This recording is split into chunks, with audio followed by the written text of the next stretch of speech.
Hello everyone, welcome back. आज हम discuss करेंगे हेडले वर्सेस बैक्सनडेल, जो डैमेजेस लॉ का वर्ल्ड फेमस केस है। ये केस डिसाइड हुआ था 1854 में कोर्ट ऑफ एक्जिंक्वेट, जो कि है इंग्लैंड में। जज का नाम था बैरॉन एल्डरसन। और सबसे इंपॉर्टेंट बात, इस केस का प्रिंसिपल डायरेक्टली रिलेट करता है इंडियन कॉन्ट्रैक्ट एक्ट 1872 के सेक्शन 73 से। आज हम केस भी समझेंगे और इंडियन लॉ से भी कनेक्ट करेंगे। अब आइए जानते हैं इस केस के फैक्ट्स के बारे में। देखो, मिस्टर हेडले एक फ्लोर मिल के ऑनर थे। उनकी मिल का क्रेन शाफ्ट टूट गया था। क्रेन शाफ्ट बेसिकली एक पार्ट होता है मशीन का। क्रेन शाफ्ट के बिना मिल चल नहीं सकती थी, इसलिए बिजनेस रुक गया। उन्होंने शाफ्ट रिपेयर के लिए कैरियर कंपनी जो थी बैक्सनडेल उसको भेजा। कैरियर का ड्यूटी था शाफ्ट को टाइमली डिलीवर करना, लेकिन डिलीवरी में डिले हो गया। अब डिले के कारण जो हेडले की मिल थी वो काफी दिनों तक बंद रही और हेडले का प्रॉफिट भी लॉस हुआ। अब मिस्टर हेडले कोर्ट गए और बोले कि मुझे लेट डिलीवरी की वजह से डिले हुआ है, जिससे मेरा बिजनेस लॉस हुआ है और मुझे पूरा कॉम्पनसेशन दो। अब कोर्ट के सामने मेन इश्यू क्या था कि क्या ब्रीच होने पर लॉस का कॉम्पनसेशन मिलता है या सिर्फ रीजनेबल या फॉरसीएबल लॉस का। ठीक है, अब इस क्वेश्चन का आंसर कोर्ट ने क्या दिया कि हर लॉस रिकवरेबल नहीं होता है। सिर्फ दो टाइप के डैमेजेस मिलेंगे। First is the ordinary damages, जो नेचुरली ब्रीच का रिजल्ट होता है। ठीक है।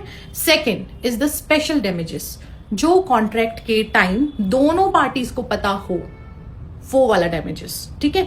यहां बैक्सनडेल को पता नहीं था कि मतलब रीजन क्या है, क्यों उसको अर्जेंट डिलीवरी चाहिए। ठीक है। और उसको ये भी नहीं पता था कि उसकी मिल कंप्लीटली बंद है और उसको बहुत अर्जेंट डिलीवरी चाहिए, इसलिए Hadlee full business profit recover नहीं कर सकता। ठीक है। अब जानते हैं कि जो हमारा इंडियन कॉन्ट्रैक्ट एक्ट है उससे इस केस का को रिलेशन। ठीक है। ये सेम प्रिंसिपल इंडिया में भी दिया गया है इंडियन कॉन्ट्रैक्ट एक्ट 1872 के सेक्शन 73 में। अब जानते हैं कि सेक्शन 73 क्या कहता है।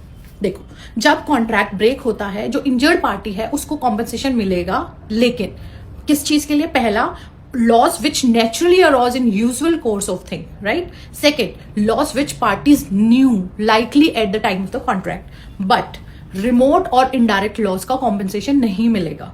एग्जैक्टली सेम रूल हुआ है इन हेडले वर्सेस बैक्सनडेल केस में। ठीक है। अब एक इजी एग्जाम्पल से समझते हैं। ठीक है।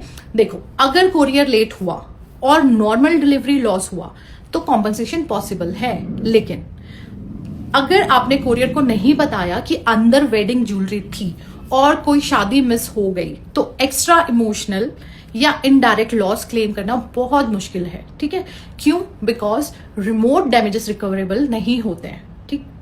तो आप सब याद रखिए कि section 73 is equal to Hadley versus Baxendale principle, जिसका जो मतलब क्या प्रिंसिपल है, मेन प्रिंसिपल क्या है? Every breach does not mean unlimited compensation. Okay.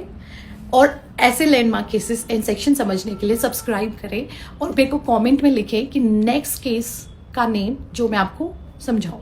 Thank you.